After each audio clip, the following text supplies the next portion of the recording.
जय हिंद साथियों, स्वागत है आज आप लोग को आपके अपने YouTube channel RS diamond official में। साथियों, युवा हल्ला बोल जो नेशनल यूथ मूवमेंट है, इनकी तरफ से एक आवेदन दी गई है बिहार सरकार के शिक्षा मंत्री विजय कुमार चौधरी जी को। चूँकि जिस प्रकार से बिहार में शिक्षक बहाली चल रही है, ऐसे में बिहार शिक्षक बहाली में छठे चरण की प्रक्रिया चल रही है। ऐसे में छठे चरण की प्रक्रिया में 2 राउंड का काउंसलिंग समाप्त हो चुकी है और 2 राउंड में लगभग 38,000 ऐसे अभ्यर्थी हैं जिनका सिलेक्शन हो चुका है, काउंसलिंग हो चुकी है। उन सभी अभ्यर्थियों को वर्तमान समय में नियुक्ति पत्र नहीं दी गई है, लंबे समय से इंतजार करना पड़ रहा है। ऐसे में युवा हल्ला बोल जो नेशनल यूथ मूवमेंट है, इन्होंने इनकी आवाज़ को बुलंद करने का काम किया है। साथ में ही वैसे अभ्यर्थी जो 7वें चरण में भाग लेने को लंबे समय से इंतजार कर रहे हैं कि 7वें चरण में 1 to 5 और 6 to 8 की बहाली होगी, साथ में ही STET वालों की भी बहाली होगी। इन सभी अभ्यर्थियों के लिए भी युवा हल्ला बोल जो नेशनल यूथ मूवमेंट है, इन्होंने बिहार सरकार के शिक्षा विभाग को घेरने का काम किया है। आज हम लोग जानने का प्रयास करेंगे कि युवा हल्ला बोल जो नेशनल यूथ मूवमेंट है, इनकी तरफ से किस प्रकार का आवेदन बिहार के शिक्षा मंत्री विजय कुमार चौधरी जी को सौंपा गया है और इन्होंने अभ्यर्थियों की आवाज़ को बुलंद करने का काम किया है।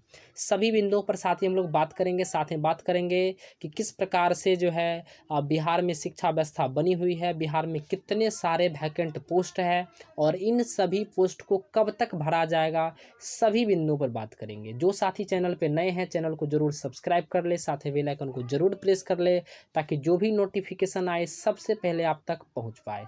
सबसे पहले हम लोग बात करेंगे कि माननीय शिक्षा मंत्री जो बिहार सरकार के शिक्षा विभाग के हैं, उन्हें जो है एक आवेदन सौंपा गया है, खासकर युवा हल्ला बोल जो नेशनल यूथ मूवमेंट है, इनकी तरफ से।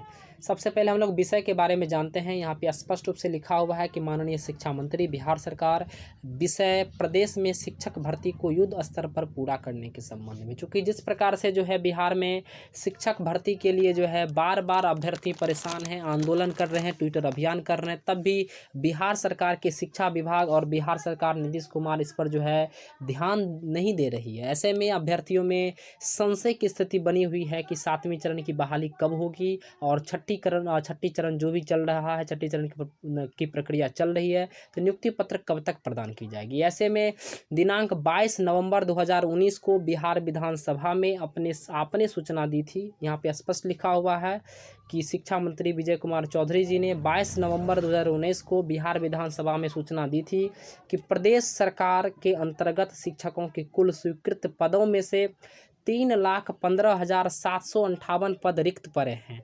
ऐसे में देश के किसी और राज्य में इतनी भारी संख्या में शिक्षकों की कमी नहीं है। जी हाँ, देश के अन्य राज्यों की आप तुलना कर लीजिए, कहीं भी आपको इतने सारे पद रिक्त नहीं पड़े होंगे शिक्षकों की।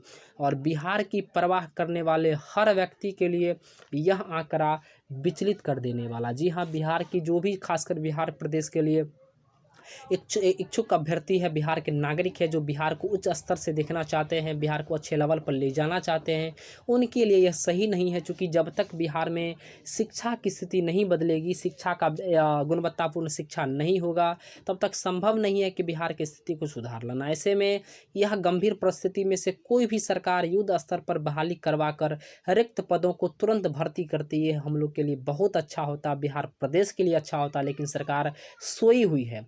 लेकिन ऐसा प्रतीत हो रहा है कि बिहार सरकार को प्राथमिकताओं में शिक्षक भर्ती काफ़ी पीछे है। आप सोच लीजिए, जिस सरकार में शिक्षा को ही सबसे पीछे खासकर रखा जाए, पिछले पावदान पर रखा जाए शिक्षा को ही, तो ऐसे में अभ्यर्थियों में संशय की स्थिति बनेगी और बिहार के हित में सोचने वाले सभी खासकर नागरिकों को भी इसमें अच्छा नहीं लगेगा। ऐसे में आज भी 94,000 प्राथमिक शिक्षक भर्ती का मामला जो है आधार में लटका है। कई मौक़ों पर आपकी या आपके अधिकारियों की तरफ से, जी हाँ, आपके और आपके अधिकारियों की तरफ से आश्वासन तो मिले हैं, लेकिन उन पर यथोचित क्रियान्वयन नहीं हुआ। आप वर्तमान समय में भी साथी आप देखे होंगे कि जिस प्रकार से बिहार सरकार के शिक्षा मंत्री विजय कुमार चौधरी ने न्यूज़ 18 के संवाददाता रजनीश कुमार को उन्होंने इंटरव्यू दिया है और इंटरव्यू में उन्होंने डेट का ऐलान नहीं किया है कि मैं कब तक आपको नियुक्ति पत्र दे दूंगा। सिर्फ आश्वासन दिए हैं कि जल्द से जल्द, शीघ्र से शीघ्र जो है नियुक्ति पत्र सौंपने का काम किया जाएगा। लेकिन आप सोच लीजिए, यह आश्वासन तो हम लोग सुनते आ रहे हैं,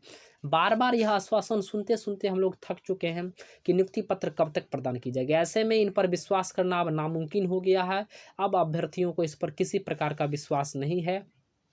यहाँ तक कि जो अभ्यर्थी सफल भी हो चुके हैं, लंबे समय से नियुक्ति की आस में हताश होने लगे हैं। वहीं दूसरी तरफ कभी भी जो है कोर्ट कभी कोरोना से तो कभी पंचायत चुनाव से लोगों को परेशान करने का काम कर रही है, अभ्यर्थियों को खासकर नियुक्ति प्रक्रिया देने में बाधित हो रही है। ऐसे में भर्ती प्रक्रिया को आगे बढ़ाया नहीं जा रहा है। इस भर्ती से संबंधित अभ्यर्थियों की आत्महत्या तक की खबरें आई है और नियुक्ति न मिलने के कारण हजारों परिवार, जी हाँ, हजारों परिवार को कई तरह के आर्थिक एवं सामाजिक परेशानियों का सामना करना पड़ रहा है। मुझे उम्मीद है कि आप इन बातों को गंभीरता को समझते होंगे और जल्द से जल्द, जी हाँ, जल्द से जल्द आप जो है बिहार सरकार में खासकर शिक्षा व्यवस्था को सुधार लाने हेतु आप जो है शिक्षकों का बहाली हर हाल में करेंगे। इसके अलावा एसटीईटी 2019 को लेकर अभ्यर्थियों में ने पहले भी आपसे और मुख्यमंत्री महोदय से भी 7 प्रश्नों का उत्तर देने को निवेदन किया था। इस संबंध में पटना में प्रेस वार्ता करके मीडिया के जरिए भी हम आपसे अभ्यर्थियों की शंका और संशय दूर करने की मांग कर चुके हैं। लेकिन बड़े दुर्भाग्य की बात है कि भर्ती प्रक्रिया को मेरिट और नॉन मेरिट में उलझाकर शिक्षक अभ्यर्थियों को आपस में ही लड़ाकर अब यह मामला भी ठंड पड़ते दिख रहा है। इसलिए महोदय से मेरा आग्रह होगा, नम्र निवेदन होगा कि आप प्लीज़ शिक्षक भर्ती प्रक्रिया को जल्द से जल्द पूरी की जाए, चूँकि बिहार की स्थिति इतनी दयनीय हो चुकी, इतनी दयनीय हो चुकी है कि अब संभव नहीं है कि इस प्रकार चीज़ों को आप जो है अभ्यर्थी बर्दाश्त कर सके।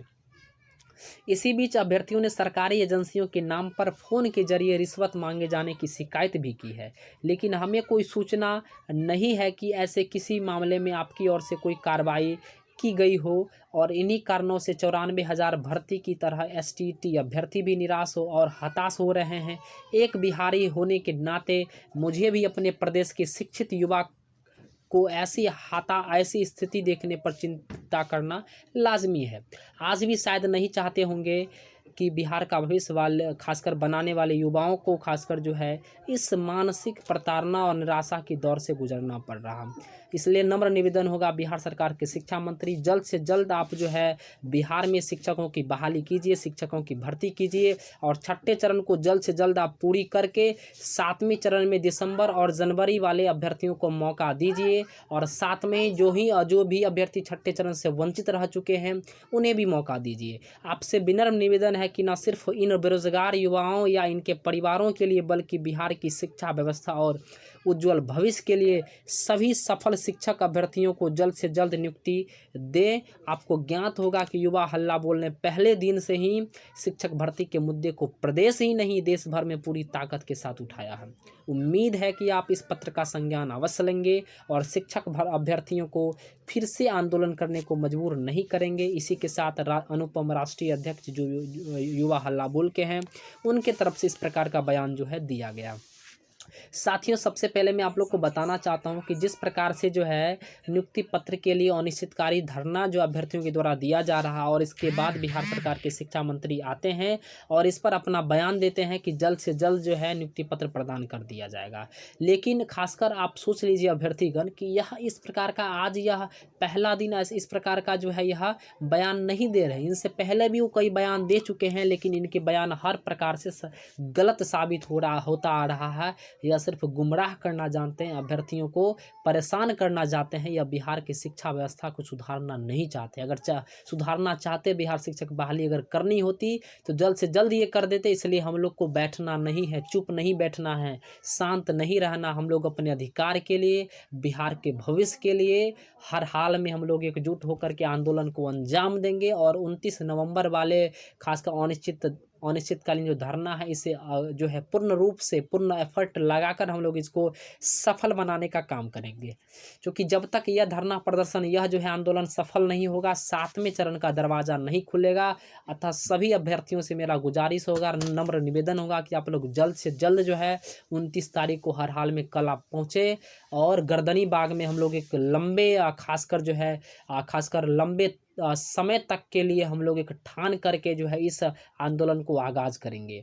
साथ में ही हम लोग सभी साथियों से नम्र निवेदन भी करना चाहेंगे, 7वें चरण में भाग लेने वाले अभ्यर्थी आप भी इन्हें जो मदद करें, और 7वीं चरण बहाली प्रक्रिया भी जल्द से जल्द आएगी, चूँकि 6ठी चरण पूर्ण होगी और 7वीं चरण भी जल्द से जल्द नोटिफिकेशन आएगी। इस पर भी हम लोग पूर्ण रूप से जो है आपके साथ RS डायमंड ऑफिशियल संघर्ष के साथ खड़ा है। तब तक के लिए धन्यवाद। देखते रहिए RS डायमंड ऑफिशियल को। जय हिंद, जय भारत।